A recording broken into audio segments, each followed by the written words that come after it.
Assalamualaikum warahmatullahi wabarakatuh.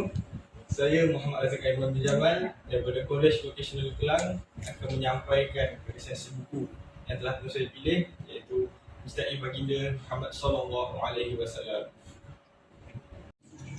Yang berikut merupakan buku yang telah pun saya pilih untuk diresensikan, yang bertajuk Mencintai Baginda Muhammad Sallallahu Alaihi Wasallam.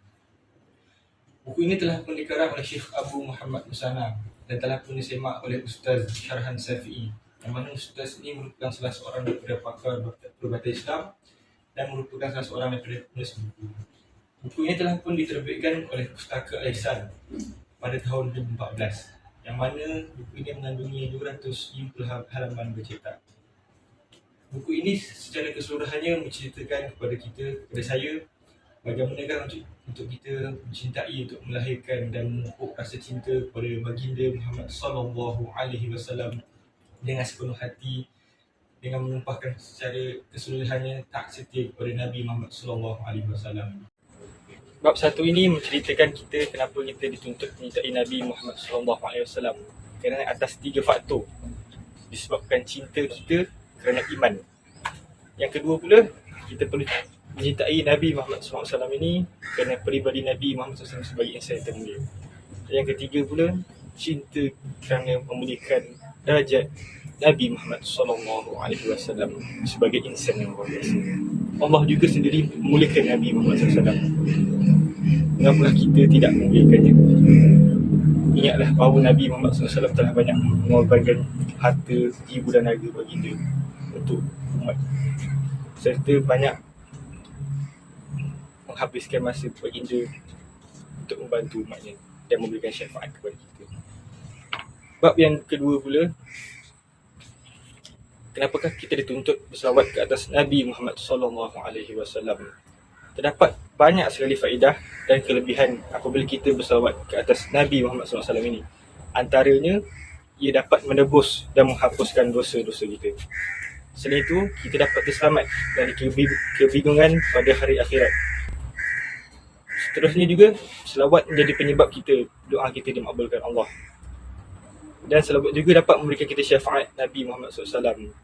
Dan yang terakhir, selawat juga dapat menghindarkan diri kita dari sifat nifaq. Di dalam bab kedua ni juga telah dinyatakan waktu-waktu untuk kita dituntut berselawat. Antaranya adalah sewaktu kita masuk ke masjid, selepas mendengar azan, di hujung tasyahud akhir, pada permulaan doa dan akhir doa, ketika solat jenazah, ketika solat 2 hari raya, pada akhir kunut solat subuh, dan ketika menziarahi Nabi Muhammad SAW, menziarahi kubur baginda. Perkara yang sering berlaku dalam kehidupan seharian kita adalah selawat ketika berlakunya telinga kita bersin.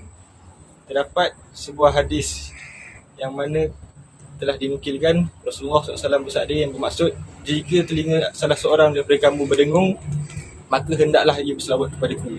Setelah itu hendaklah dia berkata, Zakarallah man zakarani bi khair. Maksudnya, Allah menyebut dengan kebaikan sesiapa yang menyebut namaku. Riwayat Imam Ibnu Sunni dan Imam Abu Rafiq dari saudaranya Abdullah dan dari ayahnya dan dari datuknya.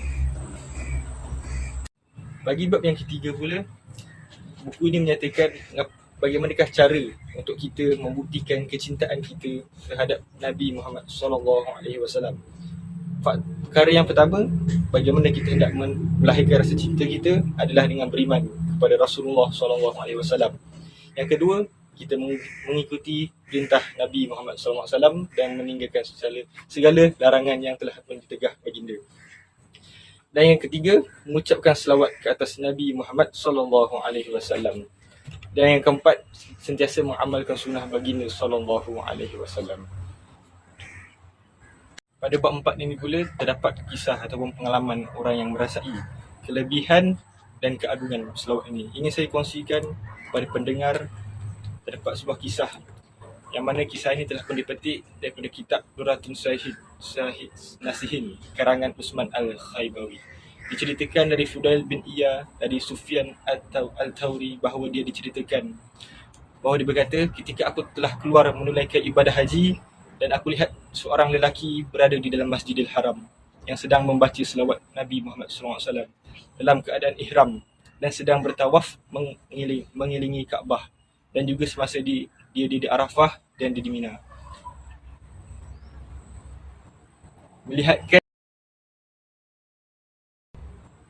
Melihatkan asyik dia membaca sesuatu, aku pun menyapanya, wahai lelaki, setiap tempat ada sahaja bacaan yang tersendiri, yang khas yang kau baca. Maka, mengapa engkau tidak memperbanyak membaca doa dan tidak memperbanyak solat, kecuali engkau hanya membaca selawat untuk Sayyidina Nabi Muhammad SAW saja? Lalu dia menjawab, sebenarnya aku mempunyai cerita yang tersendiri. Tanyaku, cerita apa? Ceritakanlah sama kepadaku. Dia pun menceritakan, aku keluar dari Khurasan untuk mengerjakan haji ke Baitullah bersama dengan ayahku. Apabila kami sampai di Kufah, tiba-tiba ayahku sakit secara mendadak. Dia meninggal dunia, kemudian aku tutup mukanya dengan kain sarung. Sambungnya lagi. Kemudian, tak kala wajahnya aku buka, aku melihat bentuk berubah menjadi bentuk muka himar, keldai. Maka aku terlalu sedih. Aku terfikir bagaimana untuk memberitahukan hal ini kepada orang lain. Sedangkan bentuk wajah ayahku sudah berubah. Dalam keadaan kebingungan itu, aku diseram mengantuk lalu terlena. Dalam tidur tu, lelaki tersebut memimpi seolah-olah ada seorang lelaki remaja yang cantik wajahnya, mengenakan tutup muka. Kemudian dia tutup mukanya dan bertanya kepadaku, apakah kesusahanmu yang sedang kamu hadapi yang amat mendalam itu? Aku menjawab, aku amat susah menghadapi ujian ini. Setelah berhenti sekejap, pemuda itu meneruskan ceritanya lagi. Kemudian aku lihat orang itu pergi mendekati ayahku dan mengusap wajahnya. Kemudian menutup semula kain penutupnya. Setelah itu aku pun mendekati ayahku dan membuka penutup wajahnya semula. Dan aku dapati wajahnya sudah berubah menjadi bentuk asal, laksana bulan yang baru mengambang pada malam bulan purnama. Aku bertanya kepadanya, siapakah engkau? Jawabnya, aku ialah yang terpilih, iaitu Muhammad. Lalu aku pun pegang hujung kainnya dan berkata, demi hak Allah Subhanahu Wa Taala, ceritakanlah kepadaku mengapa ayahku terjadi demikian. Maka dia menceritakan, adalah ayahmu orang pemakan harta riba, dan sesungguhnya di antara hukuman Allah Subhanahu Wa Taala bahawa orang yang makan harta riba itu dijadikan bentuknya seperti himar, iaitu keldai, sama di dunia atau di akhirat. Sama ada di dunia ataupun di akhirat. Dan Allah telah mengubahnya semasa masih di dunia. Tetapi sebaliknya, oleh kerana ayahmu itu ketika dia hidup, pada setiap malam dia membaca selawat sebanyak 100 kali sebelum membaringkan diri, maka tatkala keadaan ini dilihatkan kepadanya, datanglah satu malaikat yang menampakkan semua amal perbuatan umatku. Malaikat itu memberitahu tentang keadaannya. Kemudian aku bermohon kepada Allah Subhanahu Wa Taala, dan Allah Subhanahu Wa Taala mengizinkan aku memberi syafaat kepadanya. Antara kelebihan buku ini ialah buku ini merupakan antara buku bestseller. Buku ini memiliki kulit hijau luaran yang menarik, heran berwarna hijau menggambarkan lokasi Kaabah. Terdapat dua versi dengan kulit luaran keras dan lembut, dan didatangkan harga yang berbeza dan mampu ini. Warna hijau melambangkan keislaman, menimbulkan rasa damai dan pada pandangan mata. Grafik lakaran bunga yang berteraskan Islam sangat bersesuaian dengan tajuk buku ini. Antara kekurangan buku tersebut, sebagai buku rujukan biografi baginda Muhammad SAW, buku ini dilihat tidak mempunyai kekurangan dari segi nilai. Masya Allah. Sekian daripada saya.